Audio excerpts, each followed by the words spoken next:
Have more babies, everyone, and welcome. Lately I've been thinking about some of those common childhood things that can really throw you for a loop as a parent. Mm-hmm. And that brings us to what we're digging into today.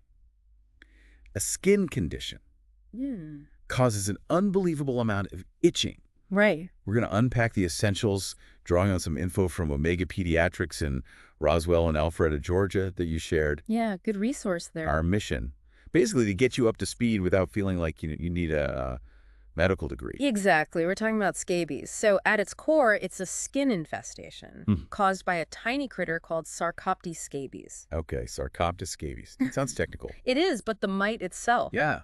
it's so small. The female is only about half a millimeter long. Half a millimeter. Wow. So you wouldn't really see them easily. Not easily at all. Yeah, But their presence definitely makes itself known. I can imagine. It takes me back. I think I was actually asked that exact scientific name, Sarcoptes scabies, during my PEDS oral exam way back. Oh, really? That's Sticks right. with you, doesn't it? Definitely. Some things you just don't forget. But okay, beyond the name, what's the real impact of this tiny invasion? Well, the main thing is this incredibly intense, often just relentless itching sensation, and it comes with a skin rash. Intense itching. Yeah, and the urge to scratch can get so strong, people can break the skin, it gets irritated, can even lead to a secondary bacterial infection. Oh, wow. That sounds absolutely miserable. So is this something that just kind of pops up now and then, or is it pretty common? It's definitely something many pediatricians see regularly, including folks in the Alpharetta area for sure, Okay. and globally. It affects a huge number of people. We're talking maybe up to 100 million cases worldwide. 100 million. That's staggering. It is. And what's interesting is that in places like the U.S., temperate climates, it tends to be more common during the colder winter months. Winter. That seems odd for a skin bug. Why winter? Well, one of the main theories is that the mites might just survive better on things like bedding when it's cooler, which could, increase the chances of transmission when everyone's indoors more, maybe in closer contact. Okay, that makes a strange kind of sense when you put it that way. Right, so we know what it is, roughly how common. How does someone actually get it? It doesn't just appear, right? Absolutely not. It starts with the female mite. She actually burrows these little tunnels just under the surface of your skin. Burrows. Ew. Yeah. And in those tunnels, she lays her eggs, usually like 2 or 3 at a time. Okay. And she can lay maybe up to 25 eggs total over her lifespan, which is about 1 to 2 months before she dies. Right, and how quickly does it show up after someone gets it? Well, here's the tricky part. There's an incubation period. It's roughly 2 weeks. 2 weeks. Yeah. And during that time, the person who's infected, they won't have any symptoms, no itching, no rash yet, but they can still pass the mites on. Oh, wow. So for potentially 2 weeks, someone could be spreading it without even knowing. Exactly. Which really explains how it can spread so easily, within families or daycare centers, places like that. So what are the main ways it actually travels from person to person? The primary way is definitely direct, prolonged skin-to-skin contact. Okay. Think about like a mother holding her baby very close for a long time, or kids wrestling and playing together. Right. And among young adults, sexual activity is also a pretty common route. What about just like a quick hug or shaking hands? Is that enough? Generally, no. That kind of brief contact usually isn't enough for the mites to transfer over. Okay, that's good to know. But there are less common ways. For example, maybe through contaminated gloves or clothing that's really heavily infested with mites. Probably infested. Yeah, or even lying in a bed that someone with a really severe form called crusted scabies has recently used. Crusted scabies. Yeah. Okay, we should probably circle back to that. What about pets? Can you get it from your dog or cat? That's a common question. So cats and dogs can get their own kind of scabies, yes. But it's usually caused by a different species of mite. And that species typically doesn't cause significant, long-lasting problems for humans. So while you always want to treat your pets if they have issues, their scabies generally isn't the source of human scabies. Got it.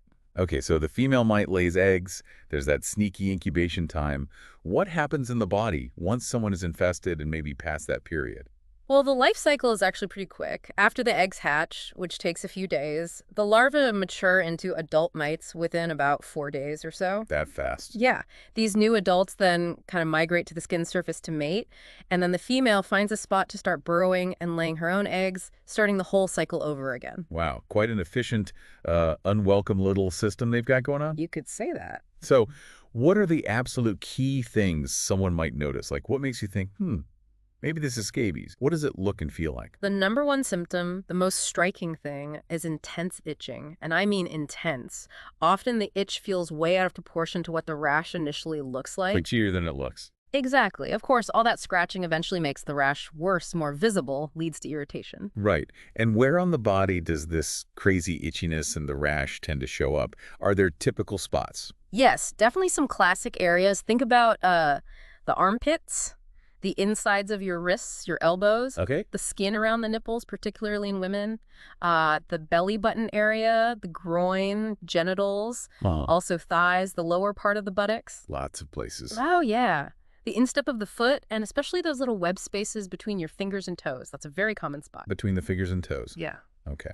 And what does the rash actually look like there? You'll often see small, red, raised bumps. We call them papules. Little red dots, essentially, in those typical locations. And is it different for babies? Yes, good point.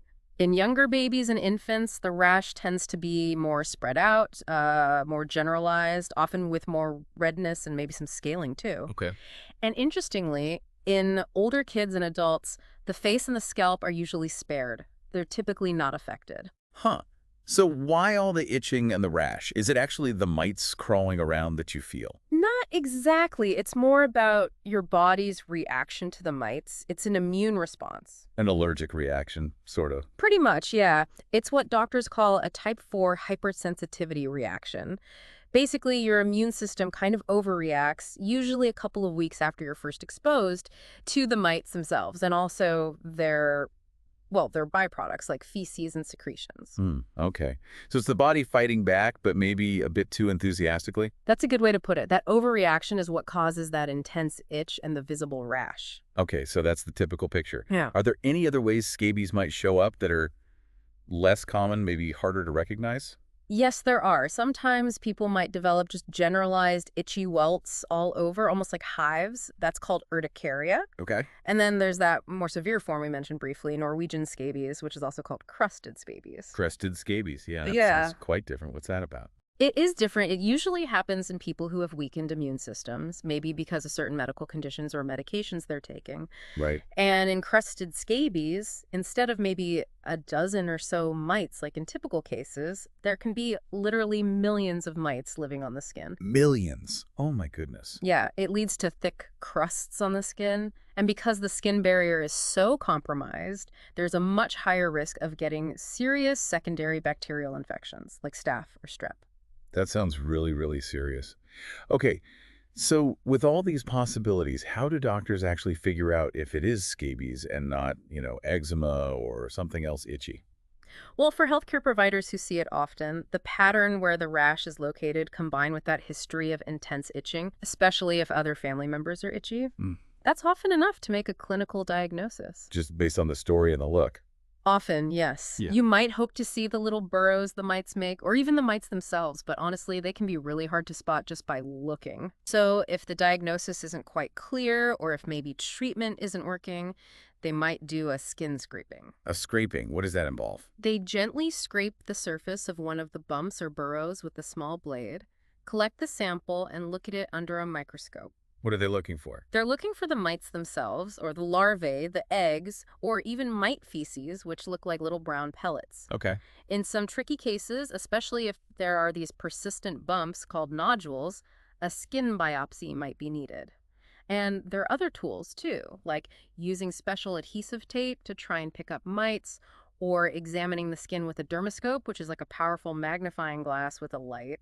Gotcha. So several ways to confirm it if needed. Let's talk about getting rid of them. What's the actual treatment? Right. The main goal is simple. Eliminate all the mites and all their eggs. Makes sense. The most common and generally most effective treatment is a topical cream, usually one containing permethrin. Permethrin, okay. Now, because permethrin doesn't reliably kill the eggs, you usually need a second application.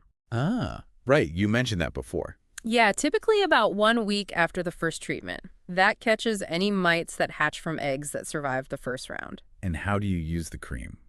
Just on the itchy spots? No, that's a key point. It needs to be applied to the entire body, from the neck down, everywhere, and left on for usually about 8 to 14 hours, often overnight. The whole body.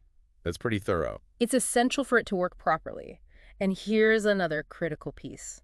Mm, You have to treat everyone in the household. everyone. Even if they're not itchy. Yes.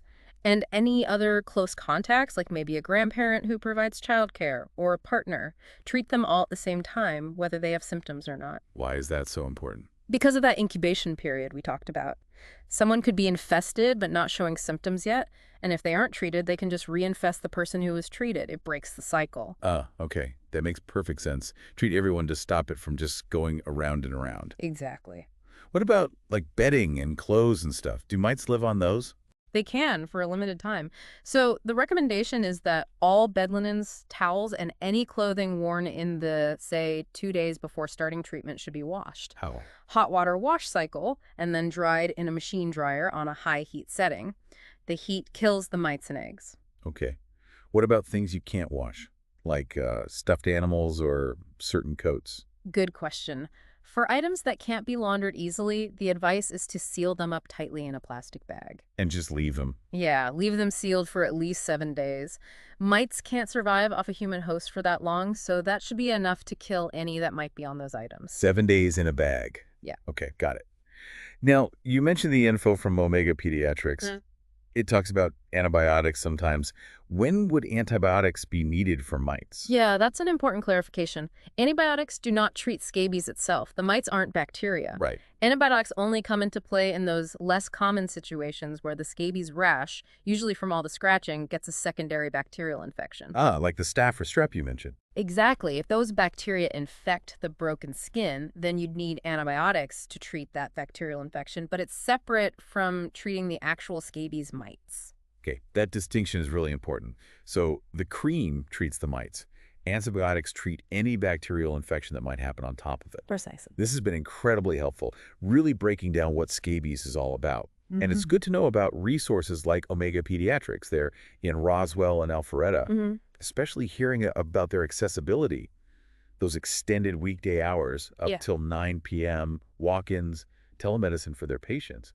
That's really helpful for busy families. Absolutely. Being available like that and serving those communities in North Fulton, Sandy Springs, Johns Creek, Duluth, Cumming, it makes a difference. And the after-hours immunizations, too. Yeah, that commitment to accessibility is clear. Okay, so just to kind of wrap up the key points.